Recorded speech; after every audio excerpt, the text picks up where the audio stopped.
Hi hello నమస్తే. నేను మీ Rasulin Khan, astronomy coach and consultant.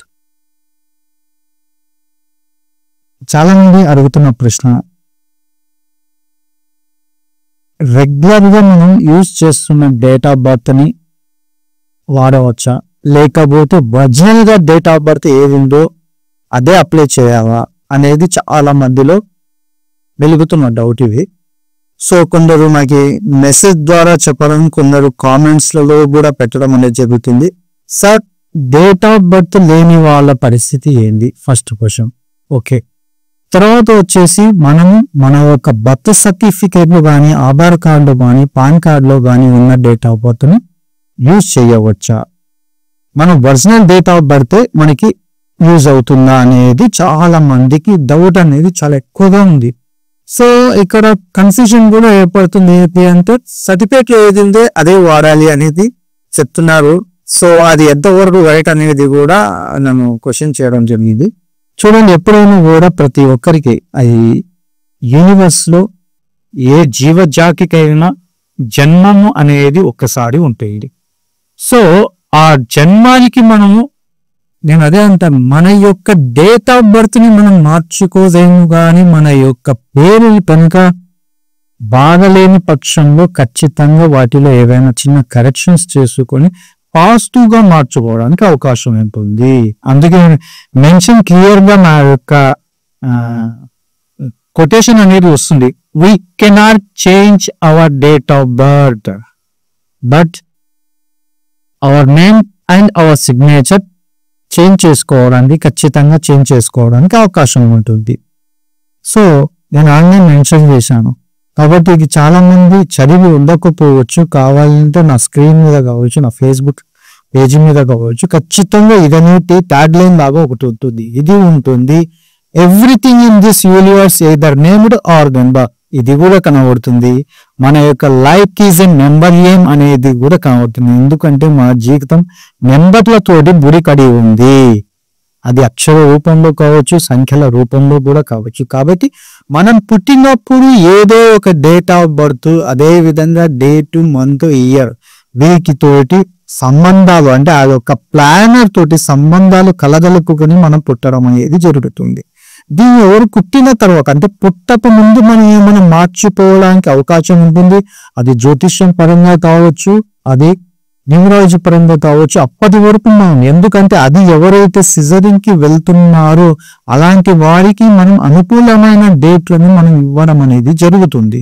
కాబట్టి ఈ పర్టికులర్ డేట్ ఆఫ్ బర్త్ ని మనం ఎందుకు స్పెసిఫిక్ గా గైడ్ చేయడం జరుగుతుంది అంటే, వారి యొక్క జాతక రీత్యా, అంటే తల్లిదండ్రుల యొక్క జాతకాలను కూడా మనం సరికోచుకున్న తర్వాత మాత్రమే ఈ డేట్ని ఇవ్వడం జరుగుతుంది. అంతేగాని ఇండివిజువల్ గా మనం డేట్లను ఫిక్స్ చేయడం వల్ల కూడా వారి యొక్క ఆలోచన శక్తి, తర్వాత తల్లిదండ్రులకి వాళ్ళకి కంఫర్టబుల్ గా ఉందా లేదా అనేది కూడా ఇక్కడ ప్రాబ్లం అనేది క్రియేట్ చేస్తుంది.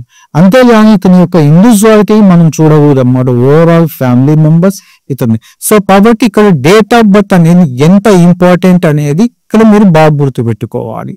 ఎవరికైతే డేట్ ఆఫ్ బర్త్ తెలియదో అది వాళ్ళది సెకండరీ.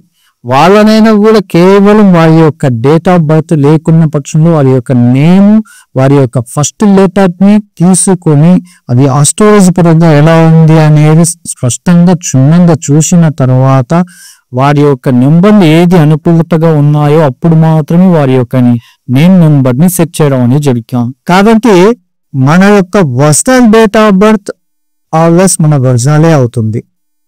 మనకి ఒకవేళ కనుక డేట్ ఆఫ్ బర్త్ ఒరిజినల్ లేని పక్షంలో మన యొక్క నేమ్ నెంబర్ ని, మన ఫస్ట్ లెటర్ ని కాంబినేషన్స్ చూసుకొని కరెక్షన్ చేయించుకోవడం చాలా మంచిది. కాబట్టి ఇక్కడ యూనివర్స్ ని ఎవరిని మనం మోసం చేసుకుంటున్నాం? మనని మనం మోసం చేసుకుంటున్నట్టు. ఎందుకంటే మన యొక్క డేట్ ఆఫ్ బర్త్ తెలియనప్పుడు మనం ఉన్న సర్టిఫికేట్లోని యొక్క డేట్ ఆఫ్ బర్త్ ని తీసుకోవడం అనేది అది డాక్యుమెంట్స్ వరకు మాత్రమే పరిమితం అవుతుంది. ఇక్కడ బాగా గుర్తుపెట్టుకోండి. అంతేగాని దాని యొక్క వైబ్రేషన్స్ అనేటివి నీలీరా చూపించడం అనేది జరగదు. ఇది బాగా గుర్తుపెట్టుకోవాలి. కానీ నీ యొక్క నేమ్ నెంబర్ వైబ్రేషన్ అనేది చూపించడం జరుగుతుంది. అంతేగాని డాక్యుమెంట్స్ మీలో ఉన్న డేట్ ఆఫ్ బర్త్ ని తీసుకుని అదే ఫాలో కావడం అనేది మిమ్మల్ని మీరు మోసం చేసుకుంటున్నట్లుగా. ఎందుకంటే దేవుడు మనల్ని భూమి మీద పుట్టించాడు అంటే ఏ జీవిని పుట్టించాడు అంటే సమ్ రీజన్ ఉంటుంది. దానికంటూ ఒక లెక్కాచారం అనేది ఉంటుంది. మనం ఈ భూమి మీదకి ఈ లోకంలోకి వచ్చానంటే సమ్ రీజన్స్ ఉంటాయి, 100 కారణాలు. సో కాబట్టి అంతేగాని అది కానీ తెలుసుకోకుండా, నీ లక్ష్యం ఉందో తెలుసుకోకుండా, మీరు ఎటువైపు డైరెక్షన్ వెళ్ళామో తెలుసుకోకుండా బ్లైండ్ గా వెళ్తా. సో కాబట్టి పర్టికులర్ ఇది మీరు ఎవరు, మీ యొక్క గమ్యస్థానం ఏమిటి అని చెప్పేదే మీ యొక్క డేట్ ఆఫ్ బర్త్. సో ఇది పర్ఫెక్ట్ గా ఒరిజినల్ డేట్ ఆఫ్ బర్త్ ని ఫాలో కావడం అనేది చాలా ఇంపార్టెంట్. ఇక్కడ మీకు బాగా అర్థమై ఉంటుంది. సో కాబట్టి ఎప్పుడైనా కూడా ఒరిజినల్ డేట్ ఆఫ్ బర్త్ ని మాత్రం ప్రిఫర్ చేయండి. అంతేగాని మీ సర్టిఫికేట్స్ మీద ఉన్న డేట్ ఆఫ్ బర్త్ ని ఫాలో కావడం అంటే మిమ్మల్ని మీరు మోసం చేసుకుంటారు. ఎందుకంటే మోసపోయి మీరు మాత్రమే అవుతారు. కాబట్టి సో డేట్ ఆఫ్ బర్త్ లేని వాళ్ళు ఏం చేయాలి సార్, ఇది కూడా క్వశ్చన్ చేస్తావు. నేను ఇందాకనే చెప్పాను కదా. సో డేట్ ఆఫ్ బర్త్ లేని వాళ్ళు వారి యొక్క ఫ్యామిలీ మెంబర్స్ అంటే మీ యొక్క బ్లడ్ రిలేషన్ అంటే 60s లోనో 70s లో కొంతమంది 80s లో పుట్టిన వాళ్ళకు కూడా వాళ్ళ పేరెంట్స్ అనేది date of birth time of birth రాసి ఉండకపోవచ్చు. సో అలాంటి వాళ్ళు ఏ విధంగా చేయవచ్చు అంటే ఇక్కడ ఒక చిన్న ఆస్ట్రాలజీలో మనం ఏం చెప్తాము అంటే ఒకవేళ కనుక మీ యొక్క time of birth date of birth లేని పక్షంలో మీ యొక్క ప్రథమ పుత్రుడు అంటే మీకు మ్యారేజ్ అయి ప్రథమ పుత్రుడు కొడుకు గనక పుట్టి ఉంటే అతని యొక్క జాతకం మీ జాతకానికి సింక్ అవుతుంది అనేది జ్యోతిష శాస్త్రం చెప్తుంది. సో అదే లెక్క ప్రకారం అతని యొక్క అబ్బాయి యొక్క డేట్ ఆఫ్ బర్త్ ఒకవేళ నీ యొక్క మొదటి సంతానం దగ్గర అంటే అమ్మాయి పుట్టిన కూడా తర్వాత అబ్బాయి పుట్టిన డౌట్ అవ్వచ్చు మళ్ళీ ఇక్కడ. కానీ నేను ఫస్ట్ పాప పుట్టింది, తర్వాత అబ్బాయి పుట్టారు అని.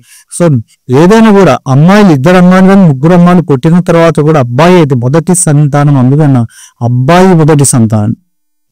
మొదటి సంతానం ఎవరైతే ఉంటారో వారి యొక్క డేట్ ఆఫ్ బర్త్ వారి యొక్క డీటెయిల్స్ ని తీసుకుని వారి యొక్క నక్షత్ర అధిపతి ఎవరు, లగ్నాధిపతి ఎవరు, నవాంశం ఎవరు అని ఇవన్నీ పర్టికులర్స్ తీసుకొని మనం చెయ్యవచ్చు అన్నమాట. సో ఇది అర్థమై ఉంటుంది కదా. సో ఈ వీడియో కనుక మీకు నచ్చినట్లయితే లైక్ చేయండి, షేర్ చేయండి, సబ్స్క్రైబ్ చేయడం మాత్రం మర్చిపోకండి.